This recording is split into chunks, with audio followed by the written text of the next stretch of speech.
Piszczej Stongo, Gary 5 Jaho Jifkados. Darren DeLon, Jaho Jifkados. We have a wonderful program lined up for you today. Darren will be leading the show off. Who have you got in studio with you? Today we are starting off with a very, very great person who does great things. Her name is Kayla Carlton. Kayla, how are you doing today? Tell us a little bit about yourself and what do you do? Sure. I'm a speech-language pathologist, as you mentioned before, and I'm also the director of rehab at Highland Park Manor here in Mulgate, as well as a little bit of contract work around the community. Now, when you say speech-language pathologist, can you tell our listeners a little bit about what speech-language, what that does, like how you help people with that? Absolutely. I work a lot with geriatric patients, but all ages are welcome. I work with swallowing patients, dysphagia patients specifically, post-stroke patients, Parkinson's, Huntington's disease, any type of swallowing difficulty. I can address that and get them back to swallowing regular foods and get back with their life after a traumatic event. I also work on some cognition therapy, which is maybe if you have a traumatic event and afterwards you're a little bit fuzzy, confused, having some word finding difficulty or anything like that, any type of language or cognition. By the way, I wanted to insert here, in the second portion of our program, we'll be hearing an interview with some people who are riding their horses from Minnesota to Florida in support of Indian activist Leonard Peltier, who's in federal prison.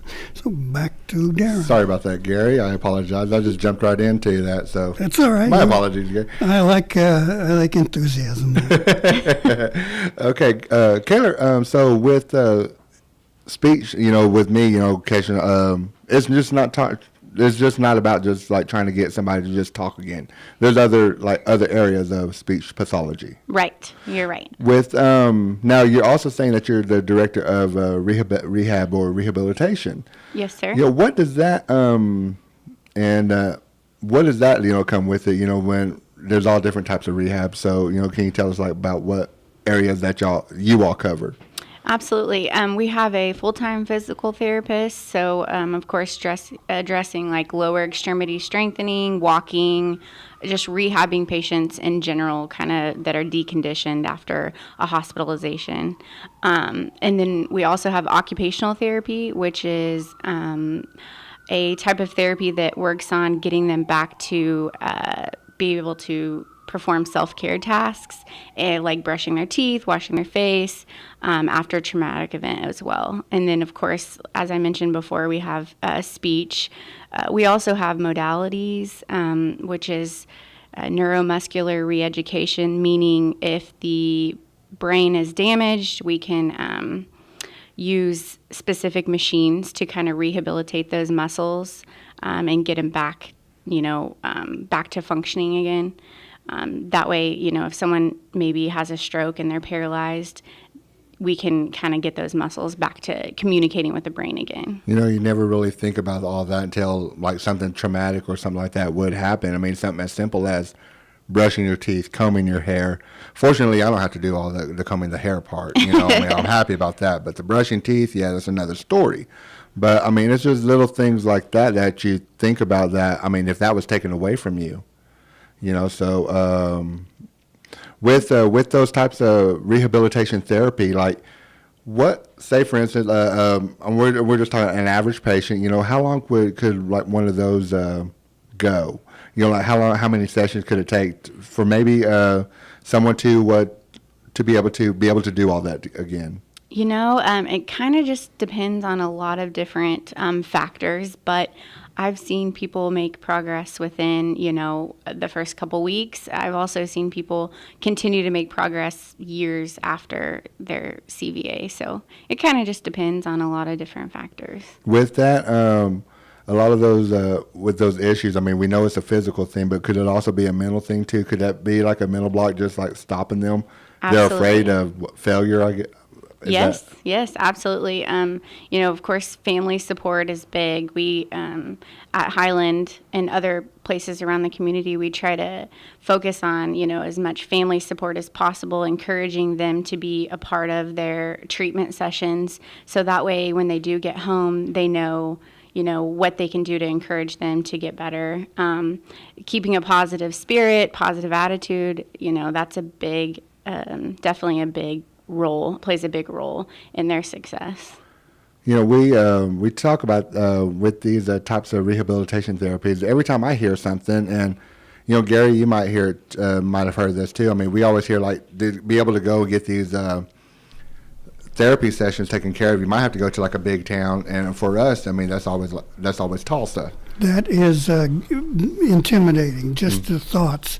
You think, oh my gosh, I'm going to spend a lot of time and probably money and hit your insurance company pretty hard, and you don't know what the outcome will be. You think, okay, how long do I have to do this? How involved is it going to be, and how will it change my life? And then we're also bring up not only just that time, all that, but you're talking about with Kaylor deals with geriatric patients, so you talk about fixed incomes. Right. Fixed incomes and the time to, say, from Okmulgee to Tulsa to drive, to make that drive. And right. That's a big worry, but the services are here. If I'm not mistaken, is that what you're saying, Kaylor? Absolutely. We offer everything that any Tulsa rehab has to offer. We have the same, certified licensed therapists. We have the same modality machines. We have it all. We have superior nursing staff, 24 hours a day, RNs there. And not only that, we also we view each patient as an individual patient, not just a number. I feel like Okmulgee here, we have several that are local therapists, and we care about the community here in Okmulgee and surrounding areas. So we want to take care of our elders, and we want to give them the respect they deserve and the rehab that they deserve. So I think that that's kind of important for people to realize. You don't always have to drive all the way to Tulsa to get premier therapy or rehabilitation services. You can get it right here, and you can also be part of your community and get the family support you need. Your family won't have to drive as far, as Tulsa, and it won't put a burden on them. So I think that's definitely something that people don't realize. Yeah, we know those drives. I mean, we can all handle it. I mean, Gary, I know you live there. I think Kayla, you live near there, if I'm not mistaken. Mm-hmm. And but yes, we're also able to do that. I mean, like with somebody who has to go through these types of therapies. I mean, I would think about. I mean, sometimes I would have to get out after I get out of the vehicle. I need a stretch. Well, these people might have to. I mean, these people who are dealing with these injuries might have to do that a couple of times just before to get to their appointment. Right. It's you mentioned a couple of things there that I was thinking. Yep, that's me. It's like first I'm on a fixed income, but you get intimidated and. You think, okay, well, what kind of services do I need? So something as simple as getting out of the car to come into the office. Your back, my lower back starts singing the blues about then, thinking, oh. Mm-hmm. I'm thinking, oh my gosh, how long is this going to go on? And do I need to get in to see a chiropractor or something more focused on certain areas? Yeah. Yeah. I mean, do I really need to sit down and have somebody work me over there, so to speak? Now, with Kaylor, if somebody, I know with Highland Park Manor, you got to deal with geriatrics, elderlies. But, I get rehabilitation services of this manner can happen to anybody at any age. So if anybody were trying to get a hold of you, how would they go about, I'm getting in touch? Is there, do they just, get a hold of Highland Park or? Yeah, absolutely.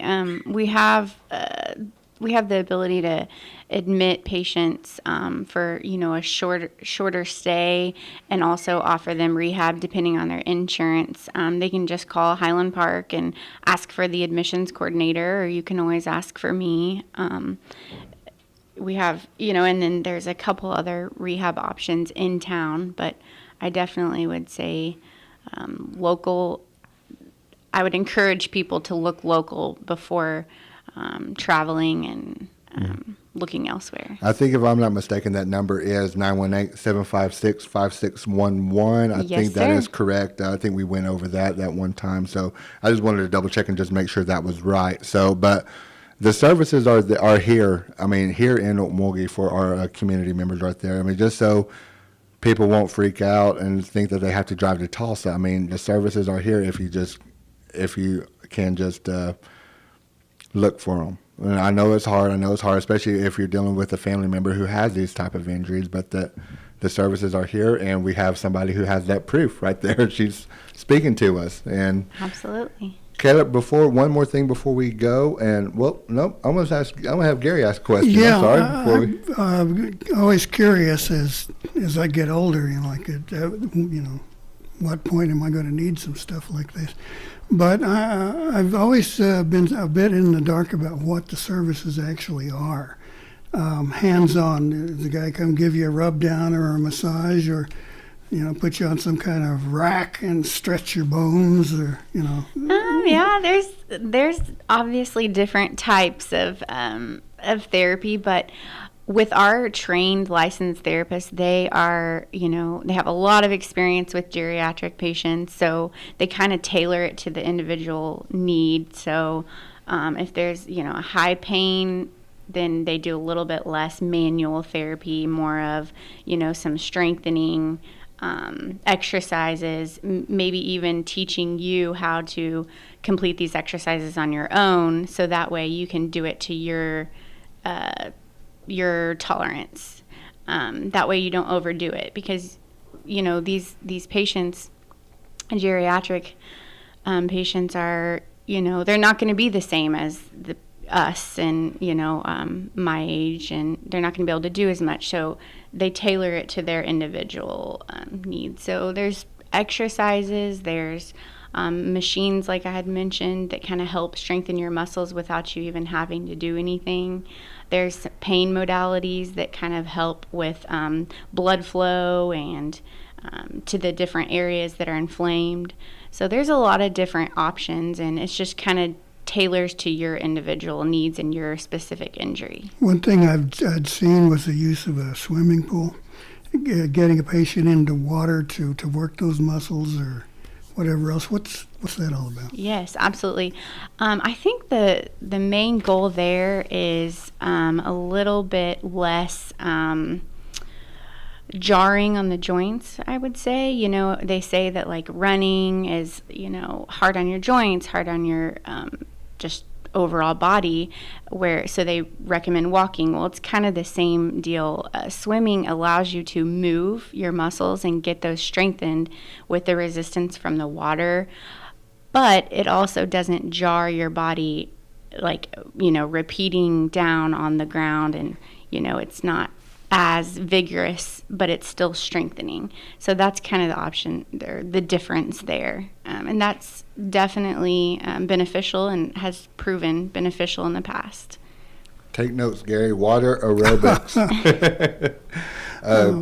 Kaylor, I may be a patient before long. yeah, hey, you're not alone. Might be joining you here too. I mean, We'll welcome you, and then we'll send you back home on your way once we get you back to tip-top shape. Well, when you welcome a patient, what sort of screening do you do? I mean, every time you go into a doctor's office, you got to fill out these forms and, whatever you decide to answer or lie about, whatever. So what all's involved there? It's a similar process, I would say, to a doctor's office. We usually get paperwork from the hospital or from a physician stating kind of what the needs are in his opinion, and then you'll have an evaluation by a licensed physical therapist that will either have a master's degree or a doctorate degree, or same with a speech therapist or an occupational therapist, which will, look at all your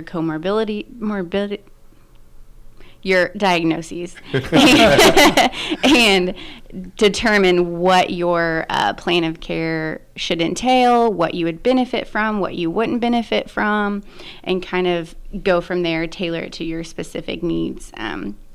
And which could be water aerobics, and it could be starting slow. And we have some people that have been bedridden, and just being up in the wheelchair is something that's hard on them. So, we have patients from the lowest of the low to the highest of the high, so we can do all of it in between. Do you keep patients there, overnight or for some sort of extended stay? Yes. Now at Highland Park, they do require a inpatient stay. It doesn't have to be short, or it doesn't have to be long. It doesn't have to be short. It's just they do have to, while they're getting the services, they do have to stay inpatient. There's other options here in town that have an outpatient basis. If you were to need that, but that's a little bit less extensive because, it's 24-hour care, and it's about 2.5 to 3 hours of therapy per day when you're inpatient at Highland. So, which can be a lot. To get a little away from the subject, I also want to bring up about Kayla here. Kayla is also Osage. And Osage, she's back. She's always told me that she always wanted to help her people, one way or the other, Native people, and this is one of the ways that she's doing it. And Kayla, what do you have to say to people who are wanting to maybe get into this occupation? They're thinking about it, and now from firsthand.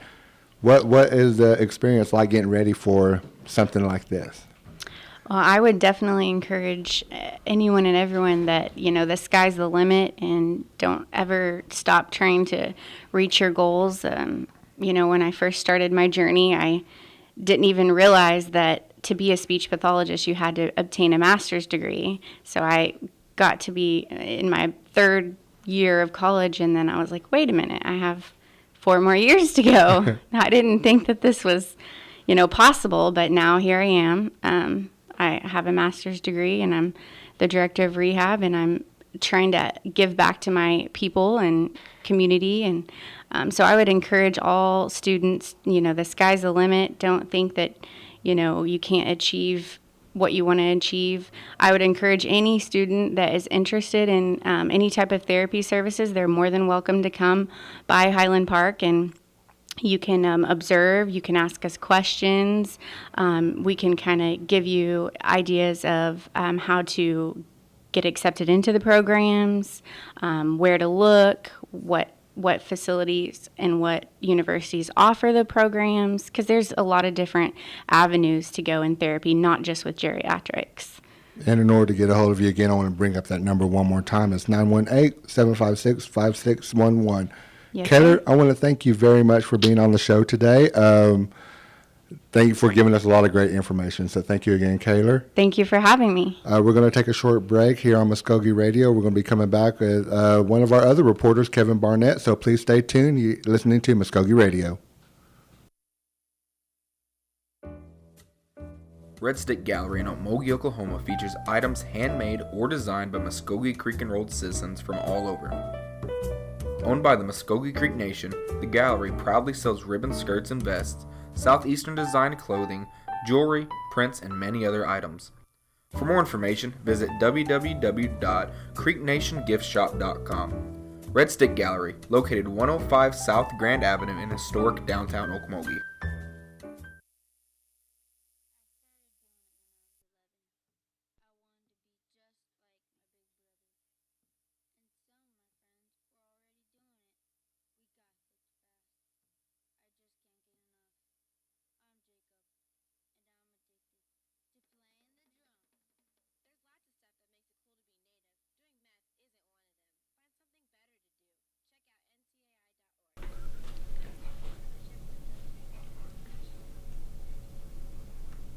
Welcome back to Mvskoke Radio here on 1240 The Brew. The Brew is also 106.3 FM. Expanding into our community there. Now, we have joining us here in the studio one of our other reporters, Kevin Barnett, who's been here before.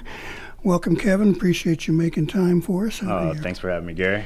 We have an interesting discussion coming up where you did an interview with a gentleman who's working on a project in support of a major Native activist who's now still in prison. Yeah, actually, he's like the number 2 for the group. The main guy, the main organizer. He's a little suffers from stage fright. So, Frank is We all the did actual. at one time. Yeah, Frank's the designated spokesperson for the group.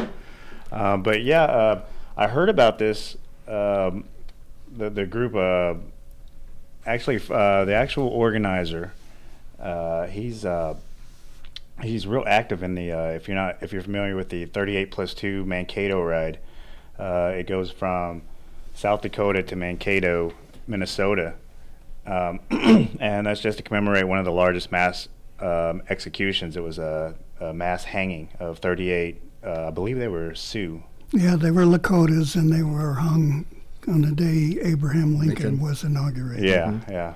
So Ken Forecloud, he's actually the organizer for this particular ride, and he's active. He's been doing the Mankato ride for years. So Frank Archambault, he's the one that I spoke to, and what he's doing is he said Frank. He came up with this idea about 8 years ago, so it has been in the works for quite some time. And what they did was it all surrounds Leonard Peltier. Now, Leonard Peltier, if you're not familiar with it, he was convicted in the mid-'70s on the Pine Ridge Indian Reservation. And during this time, it was a really rocky time for the res. You had traditionalists, you had people from the BIA, the federal government. And there were apparently for the couple of years prior to this incident happening, there were a lot of just uninvestigated murders happening on that reservation. So AIM came in, the American Indian Movement, and Peltier was one of them. Now, throughout the time that they spent on the res, one day 2 federal agents came onto this property following a truck. Leonard Peltier was present, but after everything was said and done, the smoke cleared, there was a gunfight. There was a gun battle between, I want to say, roughly 40 natives, and the reports vary. I mean, there are so many different varying accounts of what actually happened that day, and again, that's what puts so much doubt on Peltier's conviction. So after the smoke cleared, 2 federal agents were dead, 1 Native American was dead, and 3 people were charged. Now, 2 of the people that were charged stayed in the United States. Peltier, again, stating that he feared that he wouldn't receive a fair trial, so he fled to Canada. Now, the 2 people that were tried, apart from Peltier, for the same crimes, they were acquitted. And it was ruled justified as self-defense. Now, when they extradited Peltier back from Canada, which was roughly a year or so later, he was tried alone. And now all the same evidence was used against him, and he was found guilty, and he received 2 consecutive life sentences. Now, after investigating, I've tried reading the book In the Spirit of Crazy Horse, and I never made it through it. I got probably the first quarter of the book through. So I was familiar with Peltier. I wasn't familiar with the specifics of the case, though. So in the last month, since reaching out to this group and just reading and researching everything behind the Peltier case, I mean, it's worrisome, to say the least. And like I say in the interview, it kind of gives you a glimpse. It kind of gives you a glimpse at the tactics used to break these civil rights groups during that time. I mean, the same tactics were used with the Black Panthers. The same tactics were used with the civil rights movements, leaders of the civil rights movements, and civil rights movement rather. And then AIM, the same tactics were used to I guess, just bust that, trying to hurt the cause, the underlying cause that was pushing the people and trying to incite change.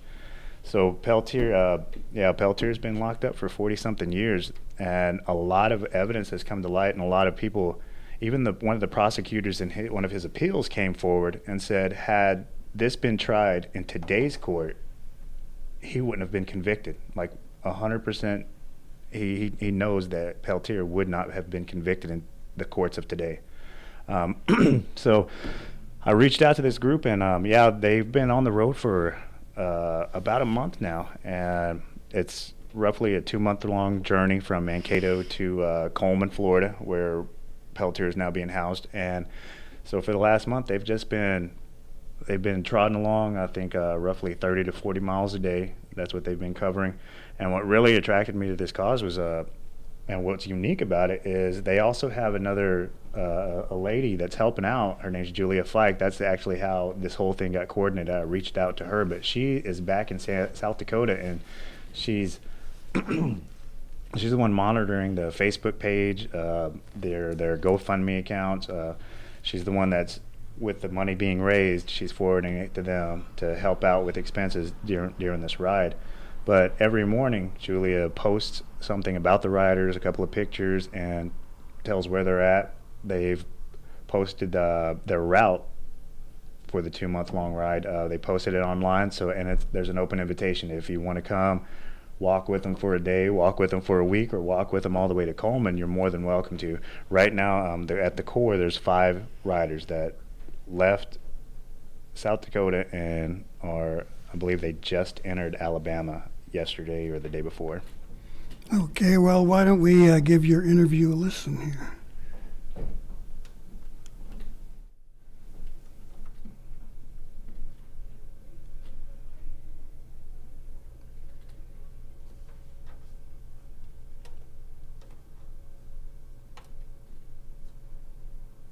I'm Kevin Barnett with Mvskoke Media. Recently, Mvskoke Nation News ran a story about a group from South Dakota undertaking a 2-month-long journey on horseback from Minnesota to Florida. The purpose of the ride is to bring awareness and support to the plight of Leonard Peltier. Now, Peltier, if you're not familiar with his story, he was convicted and sentenced to 2 consecutive life sentences for the murder of 2 federal agents in 1975. The killings occurred on the Pine Ridge Indian Reservation, and it was a very tumultuous time. Now, since the conviction, a lot has come to light about his case that point to his possible innocence, or at the very least, they do offer a glimpse at a biased judicial system. Now, Peltier, he's in his 70s, in his 4th decade of incarceration, and he does suffer from health issues. So that is the reason for this ride. Organizer Ken Forcloud and Frank Archibald want to bring awareness to Leonard Peltier's petition for clemency. He did petition President Donald Trump for clemency, and that is the reason for this ride, to, again, just bring awareness and support, public support for Leonard. So on the phone we have Frank Archibald. He's the designated spokesperson for the group. So without further ado, hello, Frank. Yeah. Frank, just a little bit about, could you just tell me a little bit about Leonard Peltier and why he's incarcerated right now? Well, as you just said, there was a lot of evidence that came through. I believe in, was it 1975? We even had the Attorney General of the United States testify at Leonard's trial, stating that the weapons that Mr. Peltier was carrying that day was of a .22 caliber rifle, and so he testified that the weapons that Mr. Peltier was carrying could not have been the weapon that fired the fatal shots of the 2 FBI agents. And there's just been numerous people who have come forward, including prison guards of the Federal Bureau of Prisons, FBI agents that have come forth to give testimony to state that Mr. Peltier is innocent of those charges. At the time of Mr. Peltier's arrest, there were 2 other individuals who were charged for the same crime, who were both acquitted because of lack of evidence, and they just held Mr. Peltier since then. So that it's been 43 years now, and he's still in there. He's really sickly right now. He's 73 years old, and my brother put this plan together. Been planning it for like 8.5 years or so, and so my brother wanted to ride down there for him to show him support from the Lakota people back in South Dakota, to let him know that he isn't forgotten. So I don't know if that's hitting on your question. Oh yeah, absolutely. Now you kind of touched on the two gentlemen that were charged. Now I came into this knowing very little. I mean, I knew of Peltier. I wasn't around in the 70s when at the height of the AIM movement, but I did know who he was. Here in the last month, I've been doing a lot of research on the case, and like I did not know there was this much evidence exonerating him. Yes. If I'm not mistaken, one of the prosecutors actually came forward, and he also said that had Peltier been tried with the other two individuals, he would have been acquitted as well. Exactly. Yeah, and it's just basically a bunch of political harassment on the part of the system when it comes to Peltier. It's been years now, and the people have been standing up for the right to clean water, the right to have decent land to live on, the right to hunt and everything. And Mr. Peltier was standing up for that back in the 70s because of the uranium mining. So in order to silence the people, they had to have something to silence the people, and Mr. Peltier is exactly that. They want the people to remain silent on the things that are occurring on our reservation lands. Now, after they've taken us from speaking for the Lakota people, the Great Sioux Nation was taken from us because of the discovery of gold in the Black Hills. So this is basically all surrounding a political aspect of what the government thinks it should be, how the people should live, and Mr. Peltier stood up for that. And so to silence him, there's been speculation of even the FBI murdering their own agents with a weapon that was only a government-issued round back in that day, a .223 round. And so there's all kinds of things on a political aspect, a lot of negativity, a lot of false implications when it comes to the Native American people, and that's what Mr. Peltier is. I've read a number of articles where, like I said, it's not uncommon to hear Peltier's name alongside Nelson Mandela. Nelson Mandela. I've read a few articles that they described him. He's with everything that's come to light since then, and this is one of the reasons why they placed him as a political prisoner, was with their lack of evidence that he's more of a symbol. Like around the 60s, 70s, civil rights, AIM, you had a lot of these political movements going on that were trying to incite change. And like you said, Peltier, he was just, he's being used as a symbol. He's being used as a pawn, as a way of stopping that movement or hindering it some way. Now, Frank, where are you guys at today? We are in, where are we at? Folksville, Alabama. Folksville, Alabama. And how many riders came along for this 2-month-long trip? It started out with 4, and now we have 5. So it's 4 horses. I also saw I've been in communication with Julia Fike, and she's in South Dakota. Is that right? Yes, sir. Assistant. And like from what I understand, this is one thing that really attracted me to you guys' ride was, I think it was Julia's part, was the fact that you guys are posting every day on social media, letting everybody know, letting all the followers know where you're at, what's been going on. And if I'm not mistaken, you guys put out an open invitation along with your route, so if anybody wanted to join, they know where to meet you, and they can join you at any time. Is that right? Yes, sir. We my brother Ken has on his live location on Google. If you just go to the Leonard Peltier Freedom Ride 2018 on Facebook, you'll be able to click on it, and when you like it, they'll include you in a group, and you can follow day by day events as to where we're at, and of course, all riders are always welcome.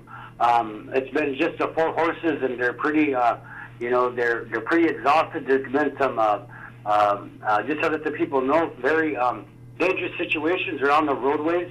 So, if the people would come out and join us, so it's been a very, very uplifting event, very humbling event to take place. Speaking for myself, I just want to say that there's a lot of different things that have come forth on the part of the indigenous people as we go across the land. Too, we've been kind of, filling the people in about the atrocities that took place over the past couple hundred years with the indigenous people of this land. And it's been very surprising to know that a lot of these people weren't taught this stuff in school about the truth about what happened to our people. So there's all kinds of different things taking place on a daily basis, meeting new people, discovering their stories, just the land itself, seeing different things here and there. This is a totally different country for, speaking for myself, again, I've never been this down far in the United States, and it's been a very beautiful sight to see and meeting wonderful people along the way. A lot of people have been very open-hearted and open-minded to us. As our brother here, Greg, he's sitting here in our circle this morning, and he opened up his place for us to get some rest, and they fed us. So the people need to come out and be a part of this. The riders, especially of the Horse Nation, we want to invite everybody to come out and be a part of this, because it's not just about the people from South Dakota. It's about all the people in this country. So we feel that it'd be in the best interest of other tribes to join us as we go down south. Now, you did kind of touch on this. I spent a little bit of time traveling around the United States, and whenever I first started, I was a little apprehensive about, just the people that I knew I was going to encounter out there. Can you just kind of touch on some of the experiences that you guys had? Has the general public been welcoming, been supportive? I know a couple of the posts that Julia posted where, people on your route opened their doors to you, I know some people have brought food to you guys, brought hay for your horses. So can you just kind of touch on just the experience of the people that you're coming in contact with?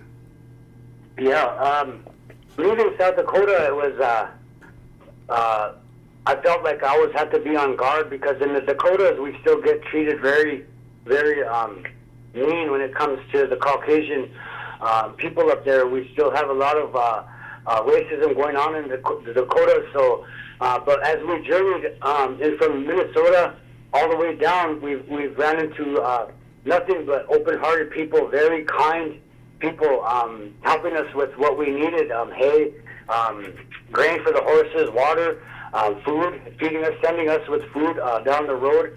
So very gracious people, very loving people. And a lot of them, they like I said, they had no clue as to what was going on in the Dakotas with the Lakota people. But since then, the people have been very gracious. They've opened up their places to us, letting us get showers and wash our clothes and whatnot. As we get further down this way, it's been a totally different experience for me. Coming from the Dakotas, living there majority of my life, I never really expected to have so many people who were open-hearted this way because of the treatment we still receive back home.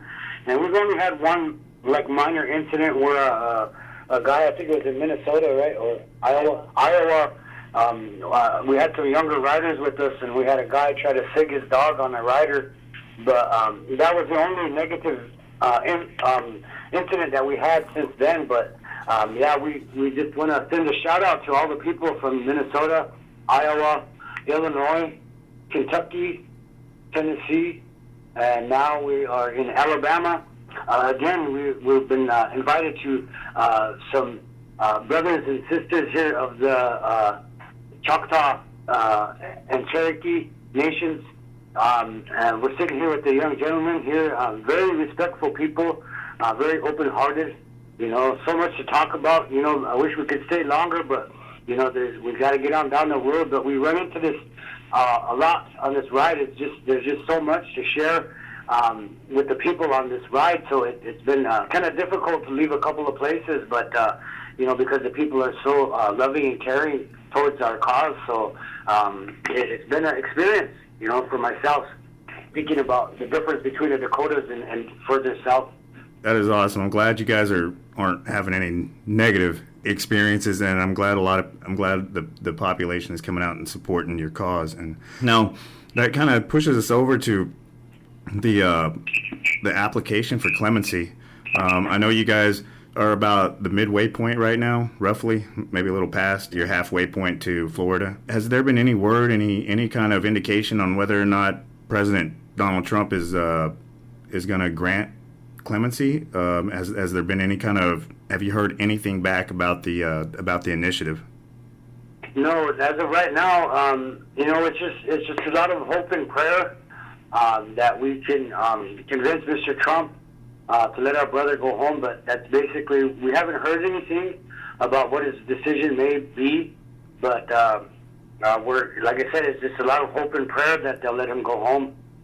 And has there been any communication with Leonard himself? Like, does he know that this ride is taking place? Has anybody has anyone been riding him and letting him know that what you guys are doing on his behalf? Yeah, he has the information. From what we heard that he is very happy, very open to us doing this for him. His spirits are high. Like I said, he's been sickly. But from what we've been hearing from his attorneys and his sister, right? Is his sister? His sister? Annette or whatever? Yeah, his sister is going to see him and everything. So we've been having some kind of communication with him, letting us know that he approves of this. So, yeah, from what we hear, he's in good spirits about this whole thing. All right. Now, Frank, is there anything else you'd like to say about just your experience so far, or? Our main goal and our main hope is that Mr. Trump will allow our brother to go home, because if they are willing to put forth the sacrifice of allowing the truth to be heard, there's always a chance for healing between two nations, and that right there is the ultimate thing. There would be so much healing if they were to let our brother get out and go home and eat with his family. There could be a healing between the government officials and the people of this land. We're hoping that, along with Leonard's release, that that this could actually take place and we could start working together rather than the system being dominant over the indigenous people of this land.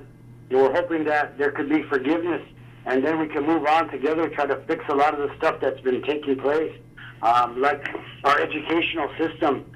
There has to be some kind of agreement to where we can. I was just posting that the other day that I believe that the indigenous people need to write their own history book and put it in the educational system, because what is in the educational system is just a sliver of information that talks about our people and the atrocities that took place on its land. So we're really hoping that this could be the process to a new beginning of healing with the release of our brother. It definitely has the potential to be a catalyst for change.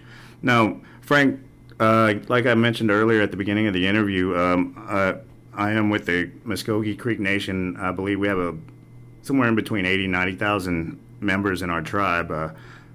If there is one thing that our listeners, our tribal members, if there were one thing you want them to take away knowing about your endeavor, about your trip, and about your cause, about Leonard, what would you want our tribal members to take away from your journey? I would like to let them know that in times of desperation, that the spirit lives on. The spirit of the warrior of this land, it lives on. The grandparents have passed down so much information to each and every one of us. We need to take that and take the good use towards a positive outcome for our people, and don't ever give up, because, like I said, the spirit lives on. Frank, thank you. I really appreciate your time. Again, it's Kevin Barnett. We've been talking to Frank Archambault. He is on a 1,500-mile journey from Mankato, Minnesota to the Federal Correctional Complex in Coleman, Florida, where Leonard Peltier is currently being housed. Him and 4 other riders are about midway. They're expecting to reach Coleman, and I think you guys were projecting the 22nd of September. Is that right? Yes, sir. Are you guys still on point for that? Are you still on target? Yeah, we are. Yep. Okay, outstanding. Also, just to let the people know, directly or on the other side into Georgia will be attending a powwow. Over there, the powwow has asked us to stop in there and speak in Aragon, Okay. Georgia. Aragon, Georgia. Yeah. All right. I also wanted to give the listening public a chance. The riders also set up a GoFundMe account with all the proceeds going to the ride and all the necessities that facilitate the ride, and anything over the need will be forwarded to Leonard Peltier. The GoFundMe page is GoFundMe/Leonard Peltier Freedom Ride 2018, and they also have a Facebook page where you can they do regular posts and keep if you want to follow them for the next month until they reach their destination, like and follow their Facebook page. Like I said, they post every morning, letting the public know where they're at, what's going on, what's happening. Frank, I appreciate what you're doing. I admire what you're doing very much, and I just want to say, just keep going, keep pushing forward, and God bless. Thank you very much. I'll have the Warriors saddle up and let's get going. Have a nice day, Frank. All right. You have to have a lot of respect for someone who's going to spend 2 months in the saddle. My gosh. I couldn't even imagine that. No. I don't want to imagine. I remember, spending a couple of hours out on a ride, and it's kind of hard on your backside there and the muscles. Now, the Peltier campaign has actually gone international, and there have been groups around the world in different countries. Did they mention any of that to you? Actually, they didn't, but I didn't know it was as publicized as it was. I know, again, after reading over the last month, I've read at least an article or two, every few days. But apparently, like back in the 80s, he was getting a lot of attention from Russia, from the Soviet Union. They were using him as a propaganda piece. Again, just to tell their people that, the atrocities, the unfairness in the judicial system, it's worldwide. Even the United States has it. So they would have Peltier's picture posted up on the street corners, in the papers.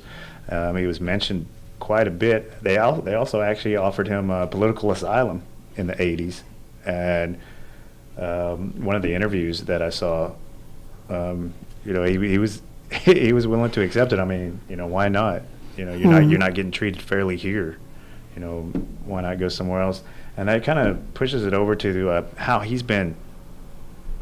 Whether or not, like, again, after reading everything, you have arguments on both sides on whether or not he did it, and whether he didn't do it. And there's arguments supporting both sides. I mean, his case is just, it is a nightmare. Like, and again, just to imagine if he didn't do it, and he's been in there for 43 years.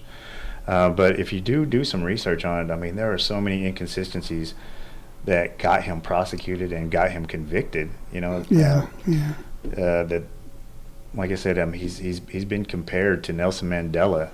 Like, just he's considered a political prisoner now, and like I said, whether or not he did it or not, I think at this point it's moved past that, and he's more for the Native American population of the country. He's that symbol. He's just like Nelson Mandela. Whenever Frank kind of mentioned it, he's like, there is reconciliation. I mean, that is the underlying hope for this ride, and it's reconciliation between the Native community and the government. I mean, that's a rocky history, to say the least. And they're doing something to try and reconcile our two nations, the Native people and the federal government. And like I said, whether he did it or not, he's a symbol now. And like Nelson Mandela, what the release of Nelson Mandela did for South Africa, I think that could touch on if Peltier did get released. I mean, that could the potential's there for, again, just forgiveness. And Although I have to say that would be quite a challenge. There are those that say he did it, and they're firmly convinced that something was not accurately portrayed, shall we say.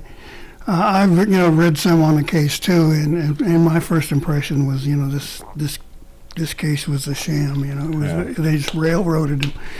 They wanted a fall guy. Two of them got off, and all right, we're going to get the third guy. You do. You need, and again, you got to think of the time that all this happened at. It was at the height of the civil unrest.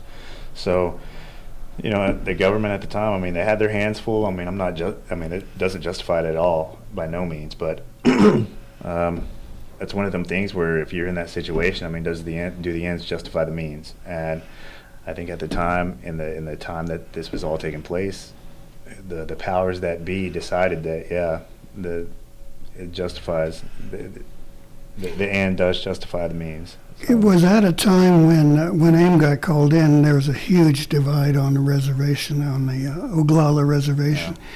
Yeah. The incumbent government, Dick Wilson, had put together his Guardians of the Oglala Nation. Goon squad. Goon squad. Yeah.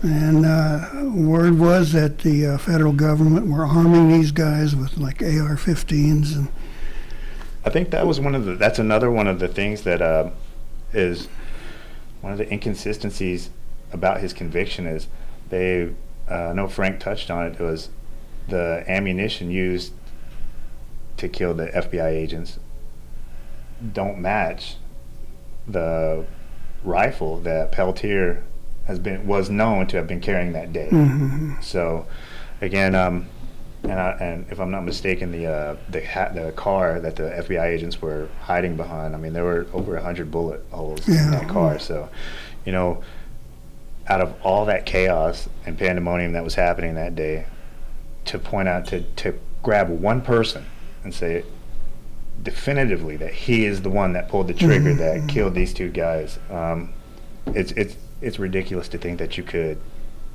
prove that after everything that was going on that day. Right. So, the 223 round is a military round for the AR-15. Yeah, it's a 5.56 round. And that's right, correctly. And you're looking at it and going, wait a minute here, what's going on?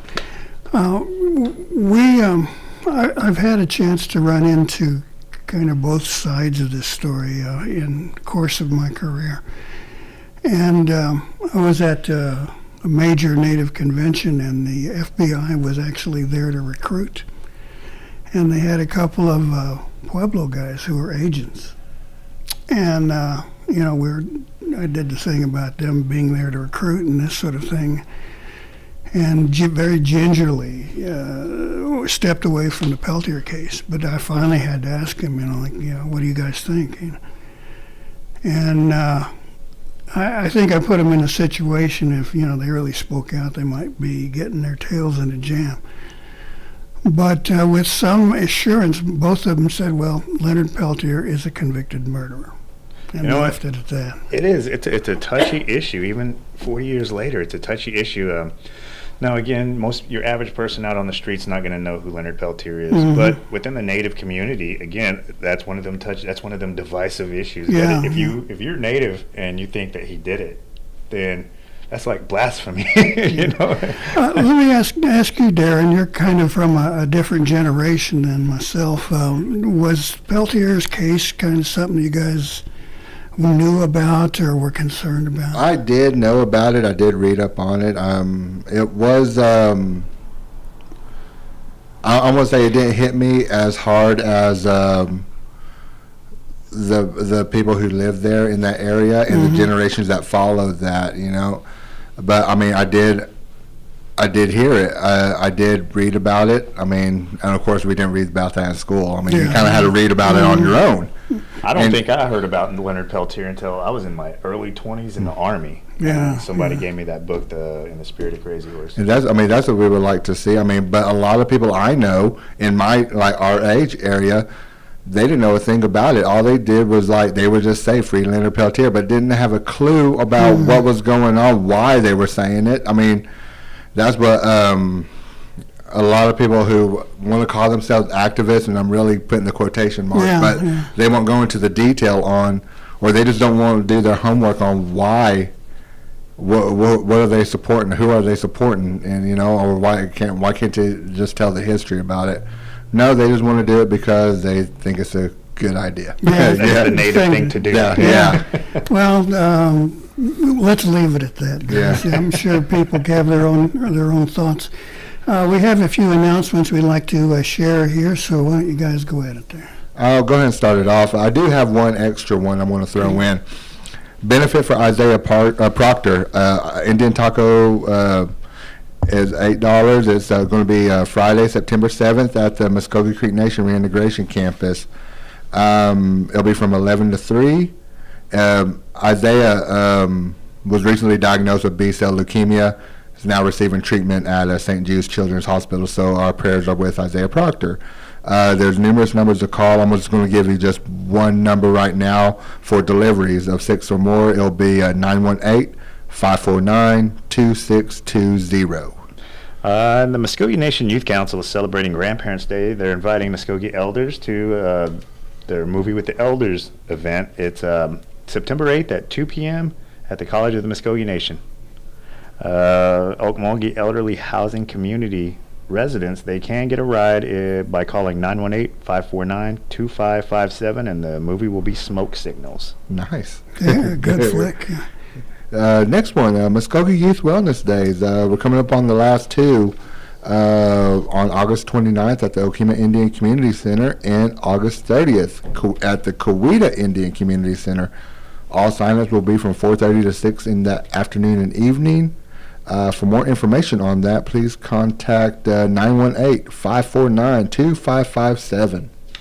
And there's a benefit for a Florence Shuggy Brown, and this is to help with funeral expenses. It's a bingo event. It'll be held Saturday, September 8th at the Glenpool Indian Community Activity Building. Food will be for sale, and bingo starts at 1 o'clock. Food sale starts at 11:30 in the morning. The place where Kevin and I will be at tomorrow will be the 12th Annual Diabetes Awareness Summit. I'll be at, of course, August 30th from 8:30 to 3:30 at the Glenpool Conference Center, 12205 South Yukon Avenue in Glenpool. For more information on that, contact Dwayne Meadows, 918-752-7949, or Kimberly Little, 918-637-9684. You're going to be holding a dance class at that event, is that right? Yes, I am. So get ready, So guys. if you come, look for the dance class. See Darren strut his stuff there. We've got 4 notices here from the Mvskoke Loan Fund. They're busy doing some seminars, trying to build a business sense of Mvskoke citizens. The first one is social media and marketing on the 13th of September in Okmulgee in the housing building, first floor conference room. That's social media and marketing. Also business boot camps, networking for success. Whoops, that one already slipped by us. Okay, here's the next one. Business boot camps, QuickBooks accounting software coming up on the 18th also in the tribal conference room in the McCombs building. That's from 8 till noon and 1 to 5. So if you're interested, you better get hold of them because the classes are limited. Okay, entrepreneurship business curriculum. 2 classes have been added for that one, September 11th and 12th in tribal conference room in the McCombs building. Let's see, and finally, business boot camps, Indianpreneurship business curriculum. That's also September 11th and 12th, conference room in McCombs building. For any of these, you want to get a hold of those folks at the Loan Fund at 918-549-2603. That's it for us. Gary Fife saying Mado. Darren DeLon. Kevin Barnett. Okay, stay with us next week for more Mvskoke Radio.